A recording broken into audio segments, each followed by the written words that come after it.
नमस्कार,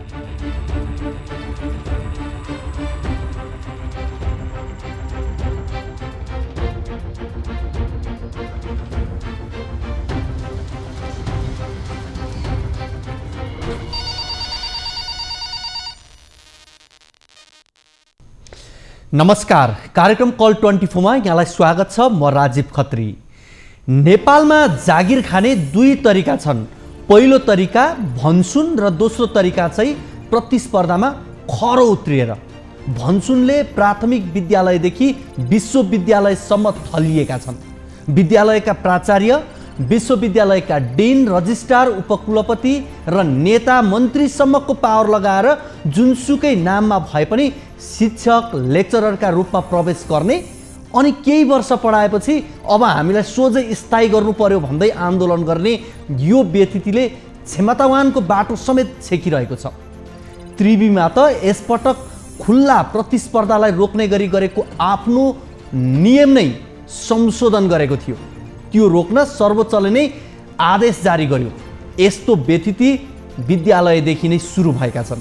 झापामा एक विद्यालयका प्रधान अध्यापकले आफ्ना दुई छोरीलाई सेटिङ मिलाएर शिक्षक बनाएको भन्ने विवादले उग्र रूप लिएको छ। झापाको यो विषय आज हाम्रो कार्यक्रमको प्राथमिकतामा परेको छ। हाम्रो देशमा चिसोले कठाङ्ग्रिएर प्रत्येक वर्ष मानिसहरूको मृत्यु हुन्छ। सरसर्ती हेर्दा चिसो बढ्दा मानिसहरूको ज्यान गएको जस्तो देखिन्छ, तर मान्छेको ज्यान चिसोले भन्दा पनि गरिबीले लिएको हुन्छ। चिसोले मात्रै मान्छेको ज्यान लिने हो भने महिनौँ हिउँ पर्ने स्थानका मानिसहरू सबै मर्नुपर्ने। चिसोमा चाहिने न्यानो कपडा, बिरामी पर्दा उपचार र हिउँ शीतलहरबाट जोगिने अन्य सुविधा नहुँदा मानिसहरूले अनाहकमा ज्यान गुमाउँछन्। यो बेला तराईका जिल्लाहरूमा पनि चिसो बढेको छ। रौतहटका विपन्न वर्गका मानिसहरू यो बेला कठाङ्ग्रिएर बस्न विवश भएको विषय आज कार्यक्रमको प्राथमिकतामा छ। त्यसैगरी स्थानीय तहको निर्वाचन पूर्व नागरिकहरूमा विभिन्न किसिमका आशा र विश्वासका पोका थिए। नहोस् पनि किन, पार्टीका घोषणापत्र र भाषण हेर्ने हो भने त्योभन्दा बढी नै आशा गर्ने ठाउँ थियो। निर्वाचनपछि गाउँ गाउँमा सिंहदरबार आउँछ भनेर सिंहदरबारको बाटो कुरिरहेका स्थानीयले अझै सिंहदरबार देख्न पाएका छैनन्। बैंकिङ कामका लागि समेत स्थानीयले 2-3 दिन खर्चेर सदरमुकाम धाउनु परेको छ। सबै दलका घोषणापत्रहरूमा लक्षित वर्गलाई निकै प्राथमिकतामा राखेको थियो, तर देशका लक्षित वर्गले सिंहदरबारको अनुभव गर्न पाएका छैनन्। अपाङ्गता भएका व्यक्तिले परिचय पत्रको आधारमा केही सुविधाहरू पाउने गरेका छन्।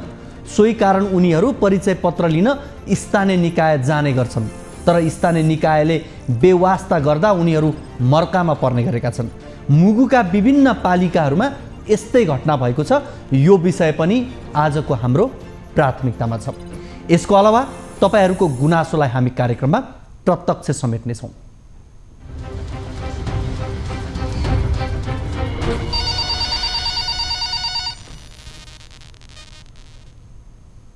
हामीलाई सम्पर्क गर्नका लागि टोल फ्री नम्बर 1660 01 12 424, एनसेल नम्बर 9801 72 424 र भाइबर नम्बर 9884 011 037 मा हामीलाई कल गर्न सक्नुहुनेछ।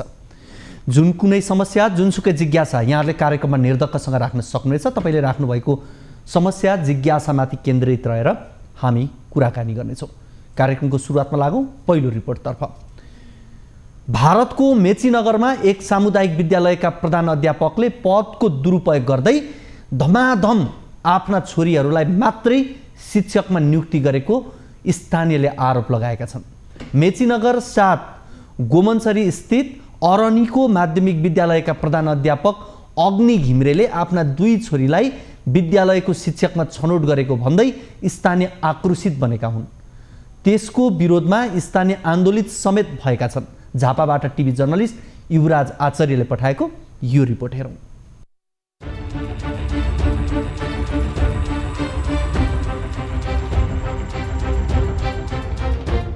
झापाको मेचीनगर 7 गोमनसरी स्थित अरनीको माध्यमिक विद्यालयका प्रधानाध्यापक अग्नि घिमिरेले आफ्नै 2 छोरीलाई विद्यालयको शिक्षकमा छनौट गरेको भन्दै स्थानीय आक्रोशित बनेका हुन्। हाल कक्षा 9 सम्म पढाइ भइरहेको सो विद्यालयमा 297 जना विद्यार्थी अध्ययनरत छन्। प्रधानाध्यापक घिमिरेले विद्यालयको विज्ञान तथा गणित शिक्षकका रूपमा आइतबार भएको परीक्षामा योजनाबद्ध तरिकाले आफ्नै छोरी पूजा घिमिरेलाई सिफारिस गरेपछि त्यसको विरोधमा स्थानीय उत्रेका छन्। यसअघि पनि नगरपालिकाको अनुदान दरबन्दीमा विज्ञान तथा गणित शिक्षक छनौटका लागि भएको परीक्षामा अनियमितता गरेको प्रधानाध्यापकले आफ्नै दोस्रो छोरीलाई उत्तीर्ण गराएको स्थानीयको आरोप छ। विषयगत परीक्षा सकेपछि वस्तुगत पनि भएनछ र वैकल्पिकमा पनि नाम निकालिएको रहेनछ। हामीले बुझ्दाखेरि हामी पनि अलिकति अभिभावकको नाताले के भन्छौँ भने विषयगत परीक्षा भइसकेपछि वस्तुगत परीक्षाको लागि वैकल्पिकमा 2 जनाको नाम सिफारिस गरिनु पर्थ्यो र निकालिनु पर्थ्यो। त्यो वैकल्पिकमा 2 जनाको नाम त्यहाँ निकालिएन। म एक्लै फर्स्ट हुँ भन्ने खालको भावनाले परीक्षाको नतिजा प्रकाशन गरिएको हामीले बुझ्यौँ। तत्काल आवश्यक कारबाही गरी परीक्षाबाट सिफारिस गरिएकी पूजाको नियुक्तिको प्रक्रिया खारेज गर्न स्थानीयले सङ्घर्ष समिति नै बनाएर 3 दिने अल्टिमेटम सहित सामूहिक रूपमा नगर प्रमुख र उपप्रमुखलाई ज्ञापन पत्र बुझाएका छन्। यसअघि पनि प्रधानाध्यापक घिमिरेले परीक्षामा अनियमितता गरी एउटी छोरीलाई जागिर खुवाइसकेकोमा पुनः अर्की छोरीलाई पनि सोही विद्यालयमा शिक्षक नियुक्ति गर्नु गलत भएको स्थानीयको भनाइ छ। स्थानीय क्षेत्रका दक्ष र योग्य अन्य थुप्रै परीक्षार्थी हुँदाहुँदै पनि सेटिङको भरमा आफ्नो छोरीलाई मात्रै शिक्षकमा छनौट गर्नु सरासर गलत भएको भन्दै बाध्य भए आफूहरू त्यसको प्रतिकारमा उत्रिनु परेको उनीहरूको दाबी छ। पहिला पनि हेडमास्टरकै छोरी नियुक्ति भएको एकजनाको भूतपूर्व हेडमास्टरको छोरी, त्यसपछि बनेको हेडमास्टर भनेको अग्नि घिमिरेको छोरी, दोस्रो पल्ट पनि अग्नि घिमिरेकै छोरी नियुक्ति भएको एउटा इक्जामको नाटक गरेर सेटिङमा नियुक्ति गरेको। त्यसपछि फेरि अहिलेको जुन चाहिँ नि नियुक्ति गर्नुपर्ने हो, अहिलेको जुन आएको चाहिँ नि कोटा हो विज्ञान र गणितको शिक्षकको कोटा, यसमा पनि एउटा नाटकीय ढङ्गबाट हेडमास्टरकै छोरी नियुक्ति भएको हुँदाखेरि यो अनियमितता भएकै हो भन्ने ठहर मलाई लागेको छ। आइतबार भएको परीक्षामा प्रधानाध्यापक घिमिरेले छोरी पूजा सहित 4 जना सहभागी भएकोमा पहिलो चरणकै परीक्षामा अनियमितता गरी पूजाको मात्रै नाम प्रकाशित गरेर दोस्रो चरणको परीक्षाको लागि छनौट गरेको परीक्षामा सहभागी प्रशिक्षार्थीहरू बताउँछन्। विद्यालयले शिक्षक छनौटको लागि परीक्षा शुल्क बापत 2110 दस्तुर लिएको थियो, तर प्रधानाध्यापक घिमिरेले शिक्षक छनौटको परीक्षा स्थानीय र सहभागी परीक्षार्थीलाई भ्रममा पार्नका लागि आँखामा छारो हालेको परीक्षामा सहभागी स्थानीय लोकेन्द्र थपलियाले बताए।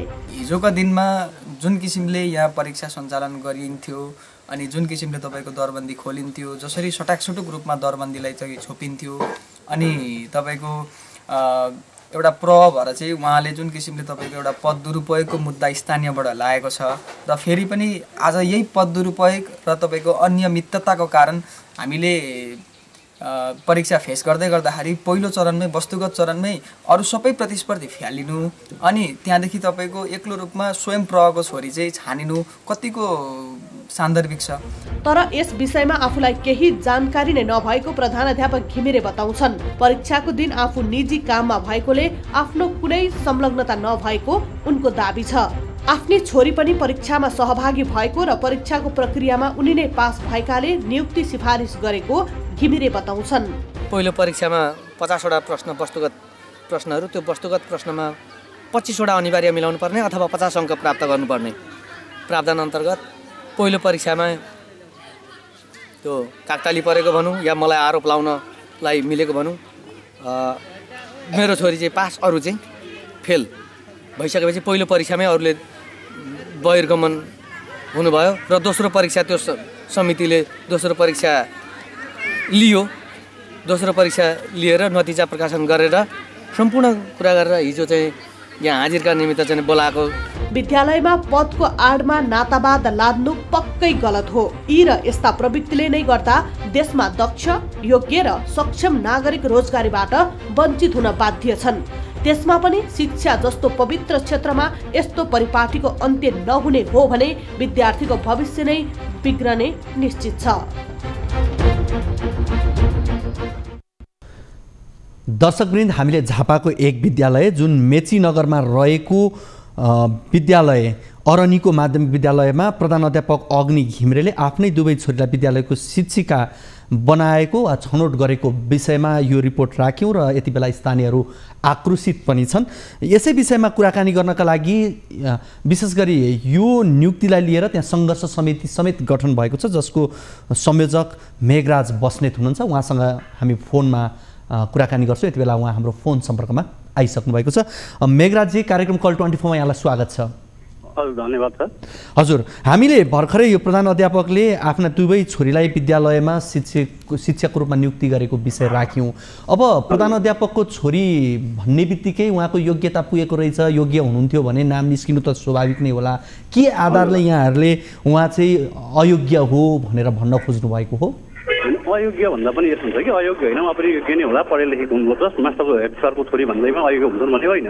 तर कस्तो भने परीक्षा लिँदा पारदर्शी हिसाबले होइन, एउटा टोली गठन गरेर पारदर्शी हिसाबले इक्जाम लिएन क्या। जस्तो इक्जाम लिँदाखेरि एउटा सामान्य ज्ञानको क्वेसन पेपर निकाल्यो दियो, अरू वस्तुगत विषयमाहरूमा इक्जाम लिएन। इक्जाम नलिकन पहिलो चरण भयो, सोध्यो, त्यस पछाडि अर्को हुन्छ, मौखिक हुन्छ नि त्यसै मापदण्डहरू प्रक्रियाहरू पुरा नगरिकन विषयगत शिक्षक मागिसकेपछि वस्तुगत प्रश्न सोध्नु पर्थ्यो भन्ने कुरा हो, त्यो भएन। त्यो भएन, त्यो नभइसकेपछि अनि त्यो फर्स्ट राउन्डमै उनको नाम निकालिदिनु भयो। हजुर, नाम निकालेपछि वैकल्पिक एउटा नाम हुन्छ नि त, हजुरको 4 जना त प्रतिस्पर्धी थिए। हजुर, 4 जना थिए, 4 जनामा हजुरको वैकल्पिकको नाम पनि ननिकालिकन डाइरेक्ट एकैचोटि फलानु मान्छेको पास गरियो भनेर निकालेर ट्रान्स गरिएको छ। त्यही विषय हो सर। अब उहाँले यसभन्दा अगाडि जुन अर्को छोरीको पनि नाम निकालिएको भनेर यहाँहरूले आरोप लगाउनुहुन्छ, उहाँको पनि यसरी नै निकालिएको थियो कि? यसरी हो, त्यो पनि त्यसरी नाटक गरिन्छ होइन, यो परीक्षाको नाटक गरिन्छ। हजुर, यहाँभन्दा अगाडि पनि भएको हो, त्यतिखेर पनि सामान्य विरोध भएको हो होइन, त्यतिखेर त्यो होला योग्यता पुगेको हो, राम्रै भयो भन्ने कुरा भयो। पछि चाहिँ हजुरको के हो भने फेरि पनि यस्तै गरियो क्या, त्यसैको विरोधमा हो सर। अब स्थानीय पालिकाहरूले पनि यो विषयलाई त गम्भीरताको साथ पक्कै हेर्छ, उहाँहरूको क्षेत्र अधिकारभित्रको कुरा पनि हो। हजुर, निकायमा आइसकेको छ हो, हामी एउटा ज्ञापन पत्र बुझाएका छौँ नगरपालिका शिक्षा शाखामा। हजुर, मेयरलाई पनि उपमेयरलाई पनि राखेर। उहाँहरूले के भन्नुभयो त? हामीलाई 2-3 दिनको समय दिनुहोस्, हामी 2 दिन छानबिन गर्छौँ के भएको हो, यो सत्य पत्ता लगाउँछौँ भन्नुभएको छ। यसो गरौँ, हामीसँग यति बेला प्रधान अध्यापक अग्नि घिमिरे पनि जोडिनु भएको छ अरनीको माध्यमिक विद्यालयका, उहाँसँग पनि कुराकानी गर्छौँ। तपाईँ फोन सम्पर्कमै रहिदिनु होला। हजुर अग्नि सर, यहाँलाई कार्यक्रम कल 24मा स्वागत छ। हजुर, नमस्कार। यहाँले त विद्यालयमा मनोमानी तरिकाले आफ्ना दुईटी छोरीहरूलाई शिक्षकको रूपमा नियुक्त गर्नुभयो भनेर स्थानीयले आरोप लगाउनु भएको छ नि, के हो सत्य कुरा? म त्यो आरोपको मैले खण्डन गर्नुभन्दा पनि यथार्थमा के भएको हो, जसले परीक्षा लिएको, स्कुलले परीक्षा लिएको होइन, शिक्षा शाखाले परीक्षा लिएको हो, मेदिनगर शिक्षा शाखाले परीक्षा लिएको हो। त्यो परीक्षा गर्ने साथीहरूसँग प्रश्न बुझ्दा हुन्छ, मेरो तर्फबाट नियुक्ति गरे होइन। भनेको यहाँले जस्तो त्यो परीक्षाको दिन म थिइनँ भनेर भन्नुभएको रहेछ, यो चाहिँ संयोग हो कि संयोग बनाइएको हो? होइन होइन, परीक्षाको दिन मेरो छोरीले फर्म भरेपछि म परीक्षामा सामेल हुन नपाउने त्यो नियम हो। हजुर, होइन, परीक्षा समितिमा बस्न नपाउने नियम नै हो त्यो। हजुर, बुझ्नुभयो नि? हजुर। अनि म त्यही दिन चाहिँ फेरि चौखी औँसी परेको कारणबाट हजुरबाको तिथि थियो, बुवा आमालाई लिएर माई खोलामा गएको थिएँ म। अब सर, मुख्य विषय भनेको चाहिँ विषयगत शिक्षक नियुक्त गरिसकेपछि प्रश्न सोध्ने कुरामा वस्तुगत परीक्षा हुनु पर्थ्यो भन्ने कुरा, तर तपाईँहरूले त सामान्य ज्ञान प्रश्न सोध्नु भएछ, यो चाहिँ किन? मैले सोधेकै होइन प्रश्न। अहिलेको नयाँ पाठ्यक्रमले पहिलो विषय वस्तुगत प्रश्नहरू सोध्छ, वस्तुगत प्रश्नहरूमा चाहिँ 50वटा प्रश्नबाट सोधेर 100 मार्क्सको क्वेसन सोध्छ त्यो 50वटा प्रश्न मार्फत। त्यसमा 50 अङ्क अनिवार्य ल्याउनु छ, आधा चाहिँ 50वटा प्रश्न मध्ये 25वटा प्रश्न मिलाइसकेपछि मात्रै विषयगत परीक्षामा सामेल हुन पाउने त्यो अहिलेको पाठ्यक्रमले निर्धारण गरेको कुरा हो। अनि वैकल्पिक नाम पनि छैन भन्ने कुरा गर्नुभएको छ नि, त्यो पहिलो परीक्षामै उत्तीर्णाङ्क प्राप्त नगरेको भनेर वैकल्पिक नाम नआएको अरे। भनेपछि पहिलोमै उत्तीर्ण कोही पनि हुनु भएन, त्यही भएको भएर चाहिँ दोस्रो नगरेको भनेर चाहिँ उहाँहरूले भन्नुभयो। अब योभन्दा अगाडि पनि यहाँको छोरीहरू अयोग्य हुनुहुन्छ भन्ने हाम्रो आशय होइन। उहाँले पढ्नु भएको छ, उहाँले राम्रो गर्नुभएको होला, उहाँहरूको क्षमतामाथि यहाँ प्रश्न उठाउने कुरा होइन। मात्रै यहाँ त्यस विद्यालयमा प्रधान अध्यापक हुनुहुन्छ, यहाँका दुईटा छोरीहरूको नाम निस्किनु अरूको ननिस्किनुका कारणले गर्दाखेरि त्यहाँ स्थानीयले विरोध गरेको पनि हो। त्यसर्थ अहिले यो दुवै पटक यस्तो संयोग किन भयो भन्ने कुरा हो क्या। फेरि पहिलोचोटिको संयोगको कुरा यो अहिलेसम्म नजोडौँ। पहिलोचोटि जिल्ला शिक्षा कार्यालयमा गएर परीक्षा दिएका हुन् हजुर नानीहरूले, हजुर होइन? हजुर पहिलोचोटि शिक्षा कार्यालयमा गएर परीक्षा दिएको हुनाले त्यो शिक्षा कार्यालय जवाबदेही बन्नुपर्छ। त्यो पहिलोचोटिको विद्यालयले विज्ञापन खोल्ने विद्यालय अनुमति दियो, अनुमति अनुसार विज्ञापन खोलिदियो, खोलिदिएर चाहिँ शिक्षा कार्यालयमा सम्पूर्ण कागजातहरू पठाइदियो। शिक्षा कार्यालय तत्कालीन शिक्षा कार्यालयले चाहिँ परीक्षा लियो र नियुक्तिका लागि सिफारिस गरेर पठाएको। प्रधानाध्यापकको कुनै भूमिका छैन त्यसमा। म छोरी प्रधानाध्यापकको भूमिकामा म आफू जान पाउने अधिकार समेत छोरी भएको नाताले चेयरमेट भएपछि प्रधानाध्यापकको लागि अर्कै चाहिँ विद्यालयको सहायक शिक्षकलाई निर्णय गरेर नै पठाइएको थियो। अब यहाँलाई स्थानीयहरूले आरोप लगाएका छन् सङ्घर्ष समिति नै बनेको रहेछ। अब के भन्नुहुन्छ, के भनेर चित्त बुझाउनुहुन्छ उहाँहरूलाई भन्नुहोस् त। हजुर म उहाँहरूलाई तपाईँहरू मजाले चाहिँ न्याय खोज्ने कुरा हो। तपाईँहरूले मैले अन्याय गरेको छु अथवा मेरो तर्फबाट त्यस्तो अन्याय भएको छ भने म कानुन बमोजिम जे कुरा हुन्छ म कानुन सुहाउँला बुझाउँला। मेरो यसमा कुनै पनि छैन, समानता छैन। यो नगर शिक्षा र नगरपालिकासँग तपाईँहरू चाहिँ आफ्ना मागहरूलाई अगाडि सार्नु। यसो गरौँ, यति बेला हामीसँग मेची नगरपालिकाका नगर शिक्षा अधिकारी होमनाथ भण्डारी पनि हाम्रो फोन सम्पर्कमा जोडिनु भएको छ। उहाँसँग पनि हामी कुराकानी गर्छौँ। होम सर, यहाँलाई कार्यक्रम कल 24 मा स्वागत छ। हजुर, हामीले यो तपाईँहरूकै नगरपालिकाको एक विद्यालय यो अरनिको माध्यमिक विद्यालयमा शिक्षक नियुक्तिका विषयमा अनियमितता भयो भनेर स्थानीयले आरोप लगाएका रहेछन्। अब यहाँहरूसँग पनि सङ्घर्ष समिति नै बनाएर ध्यान आकर्षण पत्र पनि बुझाइसक्नु भएको रहेछ। के हो रहेछ सर यो अवस्था, के हो, के भएको हो खास? अब यो चाहिँ हाम्रो गएको आइतबार चाहिँ त्यहाँनिरको परीक्षा थियो होइन, माविको लागि नगरपालिकाले उपलब्ध गराएको दरबन्दीको विज्ञान गणित विषयको परीक्षा थियो। परीक्षाको लागि चाहिँ अब परीक्षामा निवेदन दिने 4 जना परीक्षार्थीहरूमध्ये पहिलो पत्रको सामान्य ज्ञानसँग विषयसँग सम्बन्धित प्रश्नहरू जम्मा 50वटा सोधिन्छ 100 नम्बरको। त्यसको हाम्रो परीक्षाको पद्धतिले के भन्छ भने त्यो परीक्षामा चाहिँ 50% अङ्क ल्याउने परीक्षार्थीलाई मात्रै दोस्रो चरणको परीक्षामा सहभागी गराउन पाउने हाम्रो शिक्षक सेवा आयोगको नियमावली अनुसारको प्रावधान अनुसारको सिलेबस अहिले हामीलाई चाहिँ आयोगले पठाएको छ। त्यो अनुसारको परीक्षामा 3 जना परीक्षार्थी चाहिँ त्यो मापदण्ड पुरा गर्न सक्नु भएन र दोस्रो चरणमा जानु भएन। 1 जना परीक्षार्थी चाहिँ पास हुनुभयो, दोस्रो चरणको जानुभयो, दोस्रो चरण जानु भएर उहाँ चाहिँ दोस्रो चरणको परीक्षा पनि उत्तीर्ण गरेर त्यो छनौट समितिले सिफारिस गरेको अवस्था हो। अब त्यसको त्यो लिखित परीक्षा भएको लिखित परीक्षा तथा अन्तर्वार्ता भनौँ, 1 जनाको त अन्तर्वार्ता पनि भयो। त्यसमाथि चाहिँ चित्त नबुझाएर त्यहाँ निवेदन दिने अरू बाँकी रहेका 3 जना सेलेक्सन भएकोदेखि बाहेक 3 जनाले चाहिँ यहाँ निवेदन दिएको अनि अरू केही स्कुललाई चाहिँ ध्यान आकर्षण गराएको कुराहरू छ। अहिले म चाहिँ नगरपालिकाको शिक्षा शाखामा त्यही विषयलाई अलिकति सहजीकरणको लागि चाहिँ विद्यालय व्यवस्थापन समितिको अध्यक्षज्यू, पिटिएको अध्यक्षज्यू, त्यो परीक्षामा संलग्न हुनुभएका त्यस विद्यालयका शिक्षक प्रतिनिधि अनि यहाँ मेची नगरको महासङ्घको अध्यक्षज्यू अनि नेरासी सङ्गठनको मेची नगरको अध्यक्षज्यू, हामीले त्यो अरू त्यो सङ्घर्ष समितिसँग सम्बन्धित अरू मान्छेहरूलाई पनि बोलाएको छौँ। खै के भएर आउनु भएन, परीक्षार्थीहरू पनि आउनु भएन। हामीले चाहिँ अब खास गरी यो अलिकति यो परीक्षाको टेक्निकल कुराहरूमा केही समस्या मान्छेहरूलाई परेको हुनसक्छ, त्यो चाहिँ नबुझेर पनि त्यसरी चाहिँ उहाँहरू अथवा कसैको उक्साएको पनि हुनसक्छ, त्यस्तो भएको हुनसक्छ। भनेको मतलब जस्तो यहाँहरूले जो अहिले जसरी भन्नुभयो उहाँहरूले प्रक्रिया पुरा गर्नुभएको छ, त्यो प्रक्रियामा सहभागी हुँदै पनि उहाँहरू कतिपय अयोग्य हुनुभयो, त्यस कारणले नै यो नियम सम्बद्ध छ भनेर यहाँले भन्न खोज्नुभएको हो? हजुर हजुर हजुर। हुन्छ, यहाँलाई पनि धेरै धेरै धन्यवाद र हामी यो विषयमा थप फलो फेरि आगामी कार्यक्रममा हामी गर्नेछौँ। हामीसँग हुनुहुन्थ्यो मेघराज बस्नेत जो सङ्घर्ष समितिका संयोजक हुनुहुन्थ्यो, त्यसै गरी हामीसँग प्रधान अध्यापक अग्नि घिमिरे हुनुहुन्थ्यो, त्यसै गरी हामीसँग जोडिनु भएको थियो नगर शिक्षा अधिकारी जो मेची नगरपालिकाको हुनुहुन्थ्यो होमनाथ भण्डारी। उहाँहरू तिनैजनालाई हामी धन्यवाद दिन चाहन्छौँ।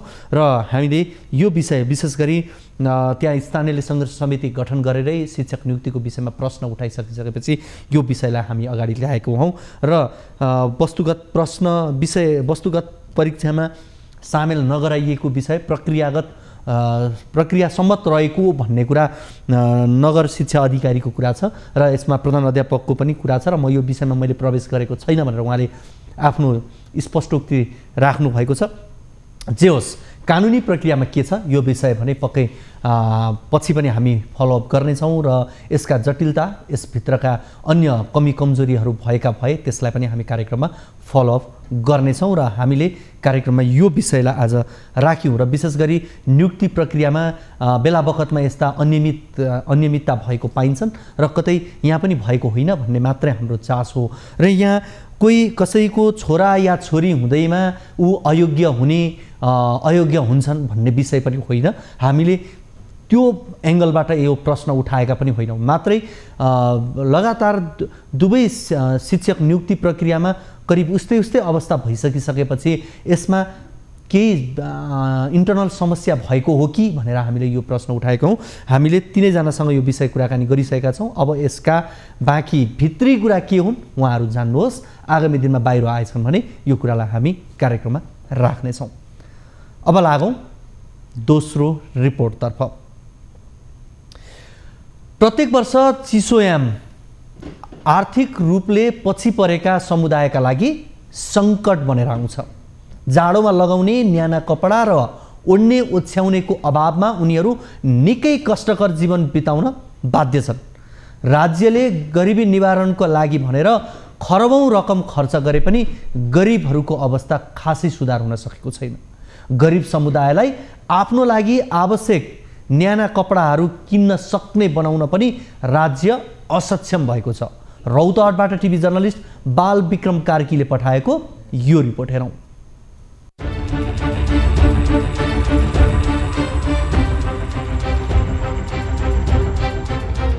गत शुक्रबारदेखि अत्यधिक चिसो बढेपछि रौतहट लगायत तराई मधेसको जनजीवन कष्टकर बनेको छ। लगातारको बाक्लो हुस्सु र शीतलहरका कारण सर्वसाधारणको दैनिकी असहज बनिरहेको छ। चिसोको कारण गरिब तथा विपन्न परिवारका सदस्यहरू बढी प्रभावित भएका छन्। हुँदा खाने समुदायका मानिसहरू न्यानो कपडा ओड्ने ओछ्याउनेको अभावमा जाडोमा कठ्याङ्ग्रिएर बस्नुपर्ने बाध्यता छ। अब कति करू गरिब बारी बर बिसौना नबा पोरा पर सुतैसी न ओढ़ना पोरना किसो ना बा कपड़ा लाता ना बा समस्या खुनी त लिका छ कपड़ा नै खे पूरा पर सुतिले कपड़ा लाता ना सिरक केही छैन के खाइउला तकलीफ सब खाना लागि फेरि दुखी छ। ठण्डी से कपड़ा लाता नै हमनी के ओढ़ना बिछौना न है। देशमा जुन तन्त्र आए पनि आर्थिक तथा सामाजिक रूपमा पछि परेका समुदायको जीवनस्तरमा भने खासै परिवर्तन भएको छैन। पुस्तौंदेखि पातलो ओड्ने र परालको भरमा कठ्याङ्ग्रिदो चिसोको सामना गरिरहेका छन्। चिसो बढेपछि कोही दाता आउला र न्यानो कपडा पाइएला भन्ने आशमा उनीहरूले वर्षौं बिताएका छन्। देशमा रहेको तीनै तहको सरकारले चिसो बढेपछि ती समुदायका केही मानिसहरूलाई न्याना कपडा र ओड्ने बाँडेर कर्मकाण्डी मात्र पूरा गर्ने गरेका छन्। आर्थिक सामाजिक रूपले पछि परेका उनीहरूलाई आफै न्यानो कपडाको जोहो गर्न सक्ने बनाउन तिनै तहका सरकार असफल भएका छन्। यो चाहिँ हरेक साल बाँड्ने भन्दा पनि उनीहरूलाई जो त्यो समूहका अथवा त्यो समुदायका मानिसहरूलाई चाहिँ उनीहरू आफैले चाहिँ कसरी न्यानो कपडा अथवा आफ्नो गाँसबास कपासको लागि उनीहरू आफै चाहिँ सक्षम बन्ने खालको वातावरण चाहिँ कसरी बनाउन सकिन्छ भन्ने खालको चाहिँ यो कुनै पनि सरकारको यो तिनै तहका सरकारको यो भूमिका चाहिँ देखिए। हालसम्म चिसो पीडितहरूका लागि सरकारले कुनै ठोस योजना अगाडि ल्याएको छैन। अझ दैलोको सरकारको रूपमा चिनिएको स्थानीय सरकार पनि यसमा सुस्त देखिएको छ। विपन्न समुदाय प्रत्येक वर्ष आफूहरूलाई चिसोबाट जोगाउन जनप्रतिनिधि र दाताको आशमा बसिरहन्छन्। चिसोकै कारण तराई मधेसमा मानिसहरूले ज्यान पनि गुमाउने गरेका छन्। उनीहरूलाई अरूको आश गर्न भन्दा पनि आफै सक्षम बनाउन राज्यले योजना नल्याएको प्रति आम मानिसको जनगुनासो छ। ब्ल्याङ्केट पार्ने अनि त्यसपछि केही खर्चको रूपमा चाहिँ रकमहरू चाहिँ निकासा गर्ने, यसले चाहिँ के हुन्छ भने उहाँहरूलाई झन् निष्क्रिय बनाउँछ। त्यसैले उहाँहरूलाई उत्पादनसँग जोड्नु पर्यो र त्यसको लागि ठोस नीति सरकारले बनाउनु पर्यो र त्यो नीतिलाई कार्यक्रम र बजेटिङ मार्फत जनता सामु सम्बन्धित पक्षको सामुमा पुग्ने गरेर त्यो कार्यक्रमहरू लानु पर्यो। गरिबी निवारणको नाममा वर्षेनी राज्यले अरबौं रकम खर्च गरिरहेको छ, तर धरातलमा भने गरिब र गरिबीको अवस्था भने जिउका तिउ छ। गरिबी निवारण गर्न सञ्चालित भनिएका ती कार्यक्रमहरू उपलब्धिविहीन देखिएका छन्। गरिबका नाममा टाटा बाटाको रजाई कहिले अन्त्य हुने प्रश्न अनुत्तरित छ।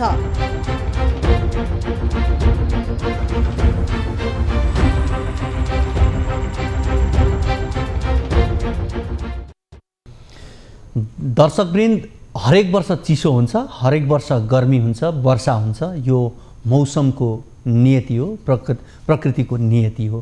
तर यो नियतिसँग जुझ्न नसक्दा यसले मानवीय क्षति पुर्याइरहेको हुन्छ। मानिसलाई सहज रूपले जीवनयापन गर्न असहज पैदा गराइरहेको हुन्छ। विशेष गरी तराईमा चिसो महिना बढेसँगै शीतलहरका कारण वर्षेनी मानिसको चिसोका कारण मृत्यु हुने गरेको समाचारहरू आउने गरेका छन्। त्यो विभिन्न कारणले हुन सक्छन्। तर चिसोका कारणले मृत्यु भएको कि गरिबीका कारणले भन्ने प्रश्न चाहिँ अहम हो। यति बेला हामीसँग यो विषयमा र हामीले भर्खरै राखेको रिपोर्टको विषयमा कुराकानी गर्नका लागि हामीसँग रौतहटबाट स्थानीय राजु तिवारी हामीसँग फोन सम्पर्कमा जोडिनु भएको छ। उहाँसँग हामी पहिला कुराकानी गर्छौँ। राजुजी, कार्यक्रम कल 24 मा यहाँलाई स्वागत छ। हजुर, धन्यवाद। अहिले रौतहटको मौसम कस्तो छ एकचोटि पहिला बताइदिनुहोस् न। यो 1 जनवरीदेखि 4 जनवरीसम्म चाहिँ लगभग घाम लागेको थिएन। हजुर। 4 जनवरीको हिजो दिउँसो एकछिन घाम लाग्यो, अघि एकछिन घाम लाग्यो र अहिले चाहिँ फेरि यो घाम नलागेकै अवस्था छ, एकदम चिसो अवस्था छ। अब यो चिसोसँगै जो स्थानीय जो फुसको घरमा बस्न बाध्य छन्, जसकोलाई लाउन खान नै धौधौको अवस्था छ, उनीहरूको दिनचर्या, उनीहरूको अवस्था कस्तो छ, यहाँहरूले कस्तो पाउनुभएको छ? यो हेर्नुहोस्, अब हरेक साल चाहिँ यस्ता समाचारहरू मिडियामा आउने गर्छ। त्यहाँमाथि रौतहट चाहिँ सबैभन्दा धेरै नै चर्चामा आइरहन्छ हरेक साल। यहाँ चाहिँ हरेक साल शीतलहरबाट पीडित भएर कयौँ मान्छेहरूको एउटा अकालमा ज्यान पनि जाने गरेको छ। र रौतहट चाहिँ यो तराईमा नै जहाँसम्म लाग्छ यो हरेक साल चाहिँ त्यस्तो घटना चाहिँ रौतहटमा चिसोको कारणबाट मृत्यु हुने, त्यस पछाडि गएर चिसोको कारणले गर्दा बालबालिकाहरू पढ्न नपाउने र एउटा आफ्नो चाहिँ घरमा अब फुसको छाना भएपछि पक्कै पनि त्यहाँ उसलाई सुत्ने राम्रो व्यवस्था नभएकै हुनुपर्छ। त्यो कारणले चिसोमा चाहिँ कठ्याङ्ग्री बाध्य हुने, बाहिर आगो तापेर बस्नुपर्ने समस्या चाहिँ यो जहिले पनि छ रौतहट। हुन्छ, म तपाईँसँग फेरि पनि जोडिन्छु। यहाँ फोनमै रहनु होला। हामीसँग यति बेला प्रमुख जिल्ला अधिकारी कृष्णबहादुर साई हुनुहुन्छ, उहाँसँग हामी कुराकानी गर्छौँ। कृष्ण सर, यहाँलाई कार्यक्रम कल 24 मा स्वागत छ। धन्यवाद। हजुर, अब यो हरेक वर्ष चिसो हुन्छ, तातोका लागि सरकारले काम किन गरेन भनेर हामी जहिले पनि चिसो प्रश्न गरिरहन्छौँ हरेक वर्ष। अब यो एउटा नियति जत्तिकै छ। अहिले हामीले रौतहटको विशेष गरी यो चिसो बढेसँगै आम नागरिकलाई परेको प्रभावको विषयमा एउटा रिपोर्ट पनि राख्यौँ। अब यो चिसोले भन्दा पनि मानिस गरिबीका कारणले मृत्यु हुने हो। यसमा चिसोले त नभनौँ, चिसो हुने ठाउँमा हिमालमा मान्छे बाँचेकै छन्, सहज रूपमा जीवनयापन गरेकै छन्। यसका लागि राज्यको तहबाट र सङ्घीय सरकारको पनि यहाँहरू प्रतिनिधि हुने भएका कारणले गर्दा पनि यहाँहरूको तर्फबाट भएका पहलहरू के छन् एकचोटि बताइदिनुहोस् न। पहिलो नम्बर त रौतहट जिल्लामा पक्कै पनि यहाँले भने जस्तो शीतलहरको बेलामा अलिकति चिसोको कारणले जनता चाहिँ प्रभावित हुन्छन्, यो कुरो सत्य हो होइन। तर चाहिँ यहाँले भने जस्तो ठ्याक्कै फेरि गरिबसँग जोडिएको छ यो चिसो। धनी मान्छेहरूलाई खासै त्यसले असर नगर्ने तातो न्यानो कपडा लगायत धेरै अब व्यवस्थित हुने भावनाले धनीलाई भन्दा पनि गरिबलाई असर गर्ने हो। हामीले चाहिँ सङ्घीय सरकारले पनि चिसोको बेलामा न्यानो कपडा लगायतका दाउरा पनि किनेर दिने लगायतको धेरै खालको त्यो खालको अनुदान केही सीमित अनुदान हामीलाई पनि दिएको हुन्छ। त्यो हामीले चाहिँ जिल्ला प्रशासन कार्यालयले खरिद प्रक्रिया मिलाएर पनि सम्बन्धित व्यक्तिको हातमा अथवा चाहिने प्रभावितहरूको हातमा पुग्ने खालको त्यो मेकानिजम बनाइसकेका छौँ र वितरणको कार्य सुरु भएको छ। अर्को कुरो के हो भने तराईको यो रौतहट जिल्लामा 18वटा स्थानीय तह छन् जसमा चाहिँ 16वटा नगरपालिका र 2टा गाउँपालिका छन्। सबै पालिकाहरूले पनि यहाँ चाहिँ एकदमै बाढी र चिसोको कारणले हुने क्षतिको लागि उहाँहरूले विपदमा राम्रो अब पैसो चाहिँ उहाँहरूले राख्नु भएको छ। उहाँहरूले पनि यो चिसो केन्द्रित विभिन्न खालका चाहिने सहयोगहरू चलाउनु भएको छ। देश नागरिकलाई गरिबलाई अब यो मुसहर बस्तीहरू छन्, जुन बस्तीहरू छन्, यहाँ विभिन्न दलित बस्तीहरू छन्, ती बस्तीहरूमा उहाँहरूले चाहिने सहयोग चलाइराख्नु भएको छ। त्यसैले चाहिँ यहाँले भन्नुभएको जस्तो स्थानीय तह प्रदेशबाट पनि सहयोग भइरहेछ, सङ्घले पनि भएको छ र यो हामी नियमित बैठक पनि गरेका छौँ। स्थानीय तह प्रमुखहरूसँग पनि बैठक छ, हामीले प्रदेशसँग पनि समन्वय गरेका छौँ र हाम्रो सुरक्षा निकायले पनि कहाँ के गर्न सकिन्छ भनेर त्यो सहयोग चलाएको छौँ। अहिले दाउराको यहाँलाई भन्नुपर्दाखेरि हामीले जिल्ला वन कार्यालय हाम्रो जुन चाहिँ डिभिजन वन कार्यालय छ त्यसलाई पनि ठाउँ ठाउँमा दाउरा खसाल्ने काम पनि गरेका छौँ र मौसममा केही सुधार आएको छ। जस्तै आज र हिजो हल्का घाम लागिरहेछ, आज रौतहटमा मजासँग घाम लागिरहेछ अहिले। त्यसैले चाहिँ यहाँले भन्नुभएको जस्तो शीतलहरको विषयमा हामी गम्भीर छौँ, लागिरहेछौँ र समन्वय गरिरहेछौँ। अब यो सामाजिक रूपमा पछि परेकाहरूका लागि पहिलो कुरा त चिसोसँग लड्न सक्ने बनाउन राज्यले गर्न सक्नुपर्छ। त्यो अलिक फरक पाटो रह्यो, त्यो पाटोमा अब हामी अहिले प्रवेश गर्न जरुरी रहेन। तर अब हरेक वर्ष चिसोका कारणले मृत्यु हुने समाचारहरू पनि आइरहन्छन्। अब यहाँहरू हुनुहुन्छ, त्यसै गरी स्थानीय तह छ, त्यसै गरी प्रदेश सरकार छ। समग्रमा भन्ने हो भने उनीहरूलाई चिसोसँग बाँच्नका लागि, सहजीकरण गर्नका लागि जति राज्यले लगानी गर्नु पर्थ्यो त्यो काहीँ अभाव यहाँले देख्नुहुन्छ? होइन, राज्यले चाहिँ गरेको छ। तपाईँले जनता आवास कार्यक्रम चलाइरहेछ, मान्छेलाई चाहिने चिसोको कारणले मान्छेको मृत्यु नहोस् भनेर पक्कै पनि मान्छेलाई बस्ने लायकको घर राज्यले बनाउँदै आएको छ। त्यो अनुदानमा कार्यक्रम सञ्चालित पनि छ। राज्यले चाहिने विषयमा गम्भीर नभएको होइन, राज्यले आफ्नो सीमित साधन र स्रोत लगाएर भए पनि चाहिने त्यसमा चाहिने एकदमै गम्भीर हिसाबमा लागिरहेछ र हालसम्म चाहिँ चिसोको कारणले यहाँले मैले भन्नैपर्छ यो वर्ष रौतहट जिल्लामा चिसोको कारणले मृत्यु भएको एकजना पनि छैन अहिलेसम्म।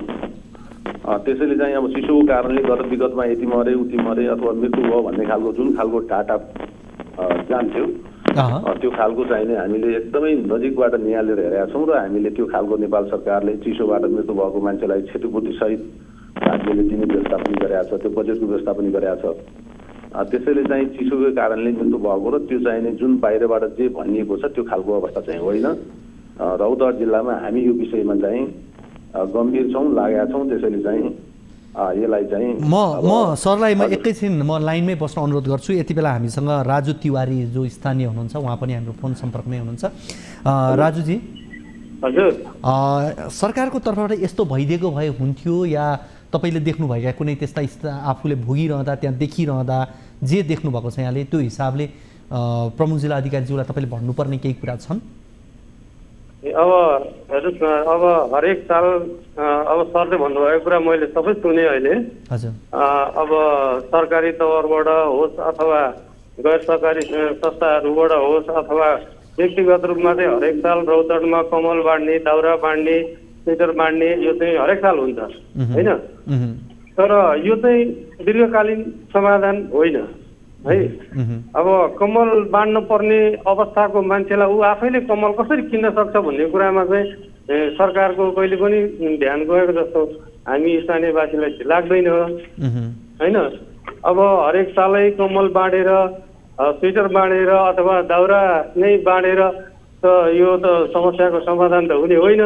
अब यसलाई दीर्घकालीन गरिबीलाई चाहिँ दीर्घकालीन रूपमा कसरी उन्मूलन गर्ने भन्ने कुरा चाहिँ सरकारले सोच्नु पर्यो भन्ने चाहिँ हाम्रो भनाइ हो। हस्, यहाँलाई धेरै धेरै धन्यवाद।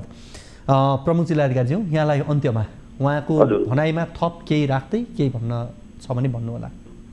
होइन, मैले उहाँले भन्नुभएको जस्तो उठाउनु भएको छ। पक्कै पनि गरिबीलाई माथि उठाउने भन्ने कुरो त राज्य सरकार नै लागिरहेको हुन्छ र हामीले चाहिने ठ्याक्कै यहाँको विषयमा लिनु पर्दाखेरि तत्काल कसरी जोगाउने, जनतालाई कसरी चिसोबाट जोगाउने अथवा बाढीबाट कसरी जोगाउने भन्नेमा विशेष हाम्रो फोकस हुन्छ र उहाँले जहाँसम्म गरिबीलाई चाहिँ माथि उठाउनुपर्छ र मान्छेलाई स्वनिर्भर गराउनुपर्छ भन्नुभएको छ।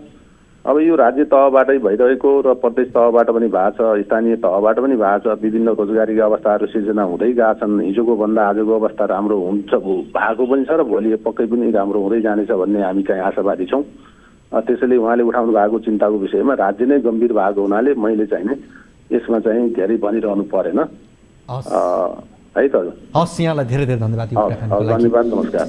हजुर, हामीसँग रौतहटबाट स्थानीय राजु तिवारी जोडिनु भएको थियो। त्यसै गरी हामीसँग प्रमुख जिल्ला अधिकारी रौतहटका कृष्णबहादुर साई हुनुहुन्थ्यो। अब लागौँ तेस्रो रिपोर्टतर्फ। अपाङ्गता भएका व्यक्तिले परिचय पत्रको आधारमा केही सुविधाहरू पाउने गरेका छन्। सोही कारण उनीहरू परिचय पत्र लिन स्थानीय निकाय जाने गर्छन्।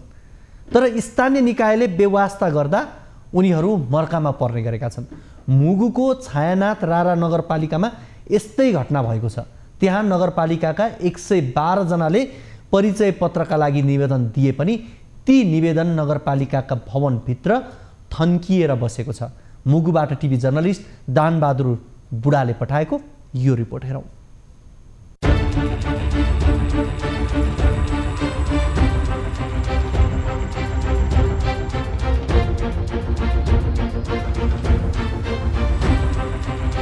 अपाङ्गता भएका व्यक्तिलाई राज्यले सुविधा दिने गरेको छ, तर त्यसका लागि अपाङ्गता परिचय पत्र आवश्यक पर्छ। यही कारण मुगुको छायानाथ रारा नगरपालिकामा बसोबास गर्ने 112 जनाले आर्थिक वर्ष 2077-78 मा अपाङ्गता परिचय पत्रका लागि निवेदन दिएका छन्। तर 1 वर्षसम्म पनि उनीहरूले परिचय पत्र पाउन सकेका छैनन्। सरकारले छुट्याएको सेवा सुविधा पाउने आशामा निवेदन दिएका उनीहरू 1 वर्षसम्म पनि नपाउँदा निराश बनेका छन्। सिफारिस जिल्लाको स्वास्थ्य केन्द्रले सिफारिस लिएर नगरपालिका गएँ। 1 वर्ष भइसक्यो, अहिलेसम्म आफ्नो सिफारिस पनि पाएन। नेपाल सरकार पाउने सेवा सुविधा पनि कुनै पाइएको छैन। गरमला भन्दै केही त गर्दैनन् सर। गरमला भन्दाहान गर्दैनन्। छायानाथ रारा नगरपालिकाका साथै सारू, खत्याड र मुगम कामारोङ गाउँपालिकामा समेत समस्या उस्तै छ। अपाङ्गता परिचय पत्रका लागि चिकित्सकीय रिपोर्टदेखि आवश्यक अन्य सबै कागजात बुझाए पनि परिचय पत्र दिने विषयमा नगरपालिका उदासीन बनेको छ। जनप्रतिनिधिहरूले सिंहदरबारको अधिकार गाउँ गाउँमा नै आएको भनेर नारा लगाए पनि सो कुरा नारामा नै सीमित भएको स्थानीयको गुनासो छ। 2077 सालमा जुन असोजको पहिलो चरणमा र दोस्रो चरण चाहिँ मङ्सिरमा चाहिँ वितरण भयो र त्यस पछाडि यता चाहिँ अहिलेसम्म फेरि 2078 सालसम्म आजका मितिसम्म चाहिँ 100 प्लस फाइल भइसकेका छन् र पाउन सकेको अवस्था छैन। पछिल्लो समय छायानाथ रारा नगरपालिकाले 2 चरणमा गरेर क वर्गको परिचय पत्र 4 जना, ख वर्गको 15 जना, ग वर्गको 12 जना र घ वर्गको 25 जना गरी 56 जनालाई भने अपाङ्ग परिचय पत्र वितरण गरेको छ। तर गत वर्ष निवेदन दिएका 112 जनाले अझै पाएका छैनन्। यसबारे नगरपालिकामा बुझ्दा प्रमुख प्रशासकीय अधिकृत जिल्ला बाहिर भएकाले वितरण गर्न नसकिएको फितलो जवाफ आएको छ। 56-57 देखिका फाइलहरू अहिलेसम्म हाम्रो चाहिँ 112 वटा फाइल चाहिँ छन् हामीसँग वितरण नगरेका। त्यो चाहिँ विभिन्न कारणवश चाहिँ अब के अब नगरपालिकाभित्रकै अब आफ्नो आन्तरिक मामलाका कारण चाहिँ उनीहरूले पाउन सकेनन्। पालिका भित्रको आन्तरिक किचुलका कारण छायानाथ नगरपालिकामा बसोबास गर्ने अपाङ्गता भएका व्यक्तिहरू सरकारी सेवा सुविधाबाटै वञ्चित भएका छन्। यस्तो अवस्थाको अन्त्य गरी अपाङ्गहरूलाई परिचय पत्र दिने विषयलाई तत्काल अगाडि बढाउन आवश्यक छ।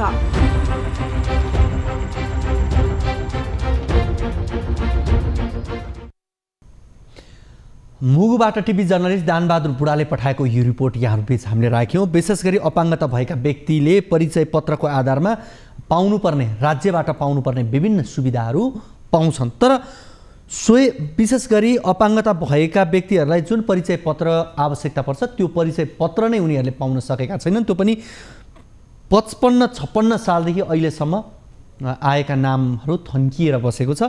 दैला अगाडिको सरकार मुख दर्शक बनेको छ, अहिलेसम्म काम गर्न सकेको छैन। 112 जनाले परिचय पत्रका लागि निवेदन दिएको भनेर भनिएको छ र उनीहरूले पुर्याउनु पर्ने प्रक्रिया पनि पुरा गरेको देखिन्छ। चिकित्सकीय रिपोर्टदेखि आवश्यक अन्य सम्पूर्ण कुराहरू प्रक्रिया पनि पुरा गरेको देखिन्छ। दर्शकवृन्द, यति बेला हामीसँग स्थानीय राकेश भण्डारी जो अपाङ्गता परिचय पत्रका लागि उहाँले पनि निवेदन दिनुभएको थियो तर उहाँले पाउनु भएको छैन। हामी राकेश भण्डारीसँग कुराकानी गर्छौँ, मुगुबाट हुनुहुन्छ। राकेशजी, कार्यक्रम कल 24 मा यहाँलाई स्वागत छ। हजुर सर, नमस्कार। हजुर, हामीले भर्खरै विशेष गरी यहाँहरूको नगरपालिकामा 112 जनाले परिचय पत्रका लागि आवेदन दिएको अहिलेसम्म नपाएको भनेर एउटा रिपोर्ट राख्यौँ। यो नपाउनुको कारण के भनेर भनिएको छ? त्यसमा सर अब यो जुन स्थानीय तहको छ हाम्रो चाहिँ एकचोटि परिचय पत्र वितरण भएको थियो, अपाङ्गता परिचय पत्र। त्यसपछि अब हाम्रो चाहिँ मैले लगभग 75 सालदेखि यो अपाङ्गता परिचय पत्रको लागि चाहिने अब कागजातहरू सबै रिपोर्टहरू पेश गर्दा पनि सर अब यो नगरपालिकामा बोर्ड मिटिङ बस्न सकेको छैन। त्यसमा सर अब मेन चाहिँ उहाँहरूलाई यो सोद्धाखेरि उहाँहरूले चाहिँ के भन्नुहुन्छ भने आर्थिक अवस्थाले गर्दा यस बजेटको लागि चाहिँ सम्भव भएन भन्ने कुराहरू चाहिँ भइरहेको छ। अब यसभन्दा अगाडि कहिले दिएको थियो परिचय पत्र? योभन्दा अगाडि झन्डै भयो सर, 15 महिना जति भयो होला सर। कति भन्नुभयो? 15 महिना जति भयो होला, 1 वर्ष समथिङ, 1 वर्षभन्दा बढी भयो। 15 महिना अगाडि दिएको थियो, त्यस पछाडि दिएको छैन। करिब त्यो चाहिँ 112 जनाको चाहिँ अहिले दिएको छैन त्यसो भए? हजुर छैन सर। अहिले चाहिँ अब एकदम पूर्ण रूपमा अपाङ्गता देखिने खालको अब व्यक्तिहरूले पनि पाएको छैन सर।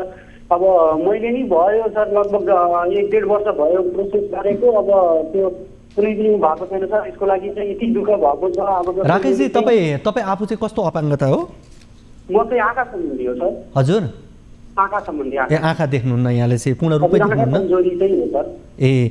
अब हुन्छ, यो विषयमा हामी नगरपालिकाका उपमेयरसँग पनि हामी जोडिने प्रयासमा छौँ, उहाँसँग पनि हामी सोध्छौँ, सुन्तला रोकाएसँग। अब यहाँहरूले स्वास्थ्यको मापदण्ड जुन पुरा गर्नुपर्ने, परीक्षण गर्नुपर्ने, चिकित्सकीय रिपोर्टहरू बुझाउनु पर्ने, त्यो पनि सबै बुझाइसक्नु भएको छ है? यो त सर बुझाइसक्यो सर। बीच-बीचमा टाइम पिरियडमा चाहिँ बीच-बीचको टाइम पिरियडमा अब हुन्छ भनेपछि हामीले चाहिँ डकुमेन्टहरू पेश गरेको हो सर। अहिले यो रिपोर्ट प्रमाणपत्र नपाउँदा तपाईँहरूले कस्तो कस्तो अवसरहरू गुमाइरहनु भएको छ भनिदिनुहोस् त एकपटक। यस्तो सर, म चाहिँ खास डिप्लोमा फरेस्ट्रीको स्टुडेन्ट हो सर। डिप्लोमा फरेस्ट्री पढ्दाखेरि चाहिँ हामीले सम्बन्धित सिनियर चाहिँ -2 भन्दा माथि नलिने सर। अनि त्यसपछि त्यहाँ चाहिँ अपाङ्गता परिचय पत्र भयो भने अपाङ्ग छुट्न पाउने एउटा सरकारले त्यो निर्देशन दिएको छ। तर यसमा पनि कारणले गर्दा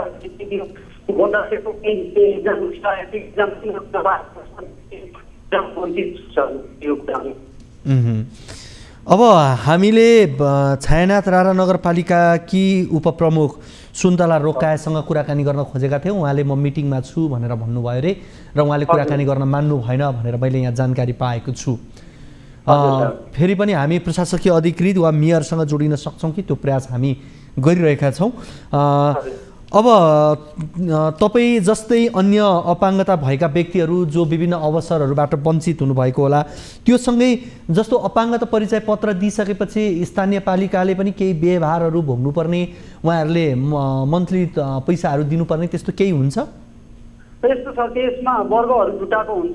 वर्गको अपाङ्गतालाई चाहिँ भत्ताहरू व्यवस्था गरेको छ सरकारले। त्योभन्दा सामान्य अपाङ्गताहरूमा एउटा चाहिँ सामान्य अपाङ्गता र घरवर्गमा पर्छ, त्यसलाई चाहिँ सरकारले त्यसको भत्ताको सुविधा चाहिँ दिएको छैन। त्यसमा अब अवसरहरू जस्तै यो इक्जामहरूको लागि अरू अब शिक्षामूलक तालिमहरू त्यस्तो अवसरहरू चाहिँ दिनुपर्छ। दिनुपर्छ, त्यो स्थानीय तहले व्यवस्थापन गर्नुपर्छ। हजुर हजुर। भनेपछि यसै कुराले गर्दा पनि उहाँहरू अलिक पर सार्न खोज्नु भएको हो कि के हो यो विषयलाई? खै सर, अब त्यो हामीले चाहिँ अब यो परिचय पत्र बारम्बार दिएछ। 1 वर्षसम्म मैले धेरैचोटि दुःख पाएको छु सर। म अहिले हिजो आज नि यही कन्डिसनमा म काठमाडौँबाट नेपाल आएको छु, किनभने पहिलो हप्ता परिचय पत्र वितरण हुँदैछ, तपाईँ चाहिँ आइपुग्नु पर्यो भनेर केही भएको थियो सर। त्यो कारणले गर्दा म 2 दिन मात्रै भयो म काठमाडौँदेखि नेपालमा गएको छु मुगु जाने भनेर। अहिले चाहिँ तपाईँको त्यो कुनै पनि त्यो कुरामा बहस नै छैन। अहिले चाहिँ कार्यकारी गर्दा काठमाडौँ जानु भएको छ भनेर कुरा चाहिँ हल्लाटाल्ला भएको धेरै भइसक्यो सर। यसको लागि मैले बिचोरी ल्याइसकेँ। अब त्यहाँको टिकमको विशेषज्ञ हुनुहुन्न भनेर नेपालगञ्ज पठाउँछ। नेपालगञ्ज पठाइसकेपछि त्यो रिपोर्टहरू लगेर जाँदा 6 महिनापछि त्यसको डेट एक्सपायर हुन्छ। डेट एक्सपायर भएपछि त्यो मान्दैन। फेरि त्यति धेरै दुःख पाएको छु सर त्यसको लागि त मैले। त्यसको लागि यस्तै छ सर, त्यो अब यसो हामी अपाङ्गता भएको व्यक्तिहरूले लिएको रिपोर्ट 6 महिनापछि मान्ने हुँदैन सर। 6 महिनासम्मको तत्कालको रिपोर्ट खोज्छ, त्यति बेला चाहिँ यति दुःख भएको छ सर। अब 1 वर्ष झन् धेरै भइसक्यो यति प्रोसेसमा लागेको। अब तपाईँहरूले यति धेरै पीडा खेपिरहनु भएको छ, तपाईँहरूले गएर आफ्नो जनप्रतिनिधिलाई विशेष गरी मेयरलाई भेटेर त पक्कै कुरा राख्नुभएको होला। उहाँहरूको कुरा चाहिँ के हुन्छ, उहाँहरूले भन्ने जवाफ चाहिँ के हुन्छ? उहाँहरूको कुरा के छ भन्दाखेरि सर, उहाँहरूले चाहिँ भन्नुभएको छ हामीले चाहिँ बजेट नभएर चाहिँ यसरी पछि परेको हो भन्ने कुराहरू चाहिँ अगाडि बढाउनु भएको थियो। अनि अब त्यही भएर चाहिँ अब त्यो बजेटको कारणले गर्दा भएको छैन भन्ने कुरा चाहिँ भएको थियो सर। म अस्ति दसैँमा घर जाँदाखेरि भेटेर कुरा गरेको थिएँ। अब बजेट चाहिँ भएन, बजेट नभएपछि मिटिङ बस्न मान्नु हुँदैन कर्मचारीहरूले, त्यो कारणले गर्दा हामीले मिटिङ बसाल्न सकेनौँ। मिटिङमा बस्ने हुने खर्च चाहिँ भएन भन्ने कुरा चाहिँ गर्नुभएको छ। हुन्छ, अब हामी मेयर उपमेयरसँग त कुराकानी हुन सकेन। सुन्तला रोकाले कुराकानी गर्न चाहनु भएन, उहाँले मिटिङमा छु भनेर भन्नुभयो। अब उहाँसँग हामी जोडिने प्रयासमै छौँ। अब तपाईँलाई चाहिँ यति बेला हामी धन्यवाद दिन चाहन्छौँ र यस विषयमा हामी थप उहाँहरूसँग कुराकानी गर्छौँ। यहाँले कुराकानी गरिदिनु भयो, आफ्नो समस्या राखिदिनु भयो, यहाँलाई धेरै धेरै धन्यवाद। हस् सर, धन्यवाद। हामीसँग मुगुबाट हुनुहुन्थ्यो राकेश भण्डारी स्थानीय, जो आफै पनि अपाङ्ग हुनुहुन्छ, उहाँ आँखा देख्नुहुन्न, जसका कारणले उहाँले अहिले ब्याचलरमा पढ्दैछु भन्ने हुन्थ्यो। सम्भवतः उहाँको अध्ययनमा स्कलरसिप लगायत अन्य धेरै कुराहरूमा उहाँलाई समस्या परेको छ। त्यस्ता त 112 जना नगरपालिकाभित्र हुनुहुन्छ जसले विभिन्न समस्याहरू भोगिरहनु परेको छ। हिजोका दिनमा लक्षित वर्गहरूका लागि म यति गर्छु उति गर्छु भनेर घोषणा पत्रमै नाम राखेर त्यहाँ पुगेकाहरू आज आफ्नो कार्यकाल करिब करिब सकिन लाग्दाखेरि आफ्नो जिम्मेवारीबाट कतै भागेको हो कि भन्ने आवाज हुन थालेको छ। हुन त यसभन्दा अगाडिको करिब करिब 2-2.5 महिना अगाडिसम्म दिएको थियो, पछिल्लो केही महिना यता रोकिएको भन्ने कुरा छ। यो विषयमा हामी थप बुझ्ने प्रयास गर्छौँ र हामीले नगरपालिकाका सम्बन्धित व्यक्तिहरूसँग बुझ्ने प्रयास गऱ्यौँ, कसैसँग पनि कुराकानी हुन सकेन। त्यसकारणले आज यो विषयलाई हामी यहीँ थाती राख्छौँ र आगामी कार्यक्रमहरूमा यसलाई फेरि हामी प्राथमिकताका साथ जोड्दै जानेछौँ। अब भने हामीसँग केही दर्शकहरू जोडिँदै हुनुहुन्छ, उहाँसँग हामी फोन सम्पर्कमा कुराकानी गर्छौँ। उहाँहरूको समस्या गुनासो हामी कार्यक्रममा राख्छौँ।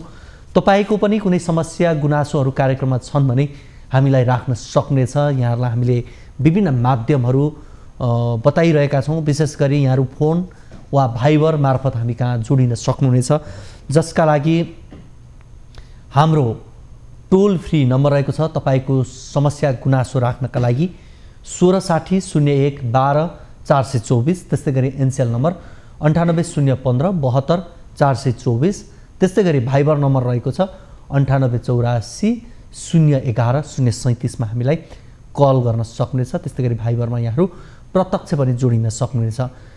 यति बेला हामीसँग कोही सर्वसाधारण जोडिनु भएको छ, उहाँसँग कुराकानी गर्छौँ। हजुर नमस्ते। नमस्कार। हजुर कहाँबाट को बोल्दै हुनुहुन्छ? हजुर म तेह्रथुमबाट कमल सुवेदी। कमलजी, यहाँले तेह्रथुमबाट भन्नुभयो? हजुर। यहाँले पहिला पनि हामीलाई फोन गर्नुभएको थियो? गरेको थियो। यहाँ शिक्षक हुनुहुन्छ है? हजुर। त्यही विषयमा कुराकानी गर्न फोन गर्नुभयो या अन्य विषय छन्? मैले अगाडि पनि तपाईँलाई भनेको थिएँ, हाम्रो 20 जनाको पैसा खाएर भागेको थियो एउटा दलाली। हजुर। नाम रत्नबहादुर विश्वकर्मा हो। हजुर। अहिलेसम्म सम्पर्कमा आएको छैन। अनि यसो खोजी गरेको भन्ने बारेमा नि के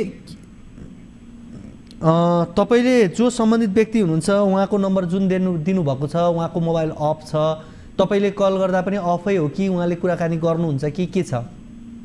अफै छ, अफै छ। अब एकचोटि ठ्याक्कै भनिदिनुहोस् त त्यो घटनाक्रम के भएको हो उहाँसँग?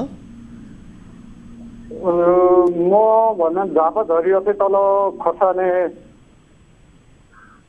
अनि त्यतिखेर त्यहाँ साथीहरूसँग यसो सम्पर्क भएको रहेछ त्यो मान्छेको। हजुर। अनि सम्पर्क हुँदाखेरि यसरी म दुबई पठाउँथ्यो, यसरी भिसा आउँदैछ, हजुर अग्रिम तपाईँहरूले 40,000 दिनुपर्छ, म अनि आधी पैसा उही गरेर तिर्ने, आधी मात्रै दिनुपर्छ भनेर भन्यो। हजुर अनि 6 गतेको फ्लाइट हो भनेर भन्यो हामीलाई। अनि 3 गते हामीलाई काठमाडौँ पनि बोलायो। अनि 4 गते शनिबार परेको थियो, हामीले शनिबार फोन गर्दाखेरि आज शनिबार हो, काम हुँदैन, अनि भोलि आउनु भनेर भन्यो। हजुर अनि भोलिपल्ट 10 बजी म तपाईँहरूलाई लिन आउँछु भनेर भन्यो उसैले। मलाई यसो गर्नुहोस् न, उहाँ त्यो जो व्यक्तिले तपाईँहरूसँग लाने भनेर भन्नुभयो उहाँ चाहिँ एजेन्ट हो? एजेन्ट हो, दलाली रहेछ। ए हो। अनि मेन पावरको नाम चाहिँ थाहा छैन तपाईँहरूलाई? उसले भन्यो के पो भन्यो थियो, मैले सबै टिपेर राखिरहेको थिएँ, अहिले म बाहिरी काममा थियो, म भरे तपाईँलाई मेसेजमा पठाउँछु नि त। हुन्छ ल, ठिक छ, तपाईँले त मेन पावर कम्पनीको नामहरू सबै पठाउनु होला है त। हस्, हुन्छ, यहाँलाई धेरै धेरै धन्यवाद। हामीसँग कमल सुवेदी हुनुहुन्थ्यो तेह्रथुमबाट। त्यसै गरी हामीसँग अर्का एकजना दर्शक पनि जोडिनु भएको छ, उहाँसँग कुराकानी गर्छौँ। हजुर नमस्ते। नमस्कार हजुर। हजुर कहाँबाट को बोल्दै हुनुहुन्छ? म टेकबहादुर पोखराबाट। टेकबहादुर? हजुर टेकबहादुर विक। हजुर टेकबहादुरजी, तपाईँको समस्या जिज्ञासा के होला? सर मेरो भाइ चाहिँ अहिले साउदी गएको। हजुर 10 महिना जति भयो सर। अनि त्यो बिरामी भएर अहिले चाहिँ लगभग 4-5 महिना भयो त्यो बिरामी भएको। हजुर। अनि त्यो घर आउन चाहन्छ सर। अब उता ट्रिटमेन्ट पनि राम्रो भएन। हजुर। उहाँ साह्रै सिकिस्त भयो त। अब कति 72 किलोको मान्छे, अहिले जम्मा 60 किलोको पुगेँ दाइ, म लास्टै भएछ, मलाई एकदम गाह्रो भएछ। अब मर्ने जस्तो भइसकेको छ दाइ मलाई। अब कम्पनीले वास्तै गर्दैन, पठाउँदैन। मेन पावरले पनि बुहारीले फोन हानिराखे कि अब चाहिँ त्यो रिसेप्सनमा मात्रै जाँदो रहेछ, उता मेन ठाउँमा नजाँदो रहेछ फेरि। कुन मेन पावर हो? WIES international Nepal private limited. WIEF? हजुर। यो कहाँ छ? यो मेन पावर कहाँ, पोखरा नै हो कि काठमाडौँ नै हो? काठमाडौँ हो सर, काठमाडौँ। काठमाडौँ कुन ठाउँ? सर यो ठ्याक्कै ठाउँ थाहा भएन म। ठिक छ। अनि उहाँहरूले चाहिँ के भन्नुभयो त? उहाँहरूले के भन्नु भएको छ त्यहाँ रिसेप्सनबाट चाहिँ? त्यहाँबाट फोन हामी सल्लाह गर्छौँ, त्यसपछि चाहिँ तपाईँहरूलाई डिसिजन दिन्छौँ। नत्र भनेदेखि अब त्यत्रो खर्च गरेर गएपछि तपाईँले जागिर गर्नै पर्छ, तपाईँहरूले हुन्न त्यसरी भनेर त रिसेप्सनको मान्छेले। हजुर। त्यही भएर भाइलाई एकदम गाह्रो भयो भन्ने कुरो भयो सर। भनेको सम्बन्धित मेन पावरका व्यक्तिहरूसँग चाहिँ यहाँले कुराकानी गर्न सक्नु भएको छैन? छैन सर, छैन। अब अहिले उहाँ के काम चाहिँ गरिरहनु भएको छ कि छैन?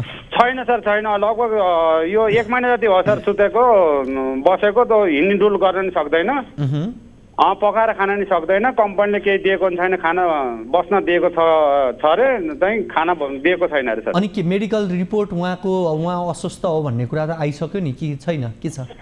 त्यस्तो चाहिँ मलाई गरेको छैन। मैले उहाँको दबाई खाइरहेको छु, तर चाहिँ त्यो दबाईले मलाई कामै गरेन भनेको छ सर। मेरो चाहिँ भाइ हो, काइलो चाहिँ भाइ। हजुर।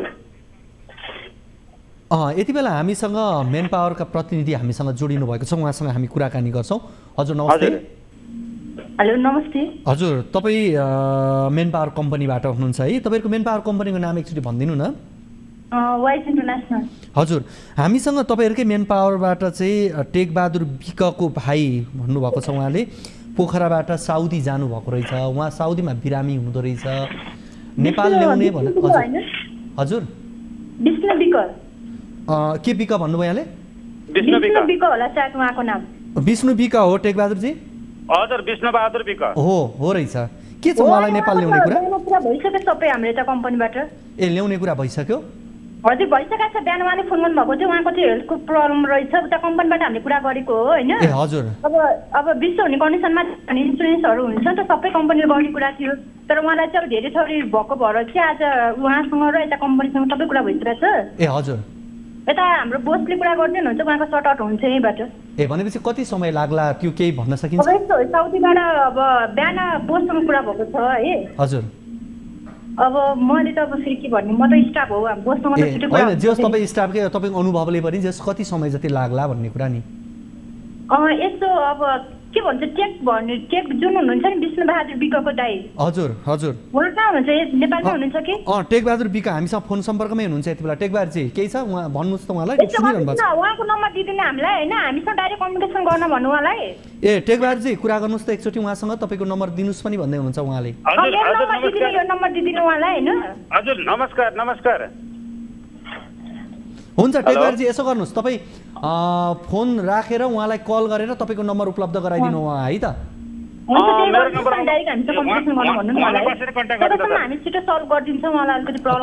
अहिले तपाईँलाई हामीले जुन नम्बरमा मेन पावरमा कल गरेको छौँ त्यही नम्बरमा उहाँले कल गर्न सक्नुहुन्छ अहिले होइन त हुन्छ हुन्छ ल हस् यहाँहरू दुवैजनालाई धेरै धेरै धन्यवाद हामीसँग हुनुहुन्थ्यो टेकबहादुर विक पोखराबाट उहाँको भाइ कतारमा रहनु भएको र नेपाल फर्किन चाहेको भन्दै हुनुहुन्थ्यो र हामीले सम्बन्धित मेन पावर कम्पनीका प्रतिनिधिसँग कुराकानी गऱ्यौँ र उहाँलाई नेपाल ल्याउने तयारी भइरहेको भनेर उहाँले भनिसक्नु भएको छ र यो विषयलाई हामीले यहीँनेरि टुङ्ग्यायौँ आजको कार्यक्रममा हामीले करिब करिब 3वटा विषय उठान गऱ्यौँ विशेष गरी आज हामीले उठाएको विषय भनेको चिसो बढेसँगै रौतहटका जो गरिबी को रेखामुनि रहेका व्यक्तिहरूलाई परेको प्रभावको विषयमा कुराकानी गऱ्यौँ त्यसै गरी अपाङ्गता भएको व्यक्तिको परिचय पत्र नपाएको विषय हामीले राख्यौँ भनेदेखि त्यसै गरी प्रधानाध्यापकको मनोमानी भन्ने विषयमा यो झापाको एउटा रिपोर्ट यहाँहरू बीच राख्यौँ आजको कार्यक्रमको निर्धारित समय सकिसकेको छ भोलिको कार्यक्रममा हामी अन्य विषयहरू लिएर आउने नै छौँ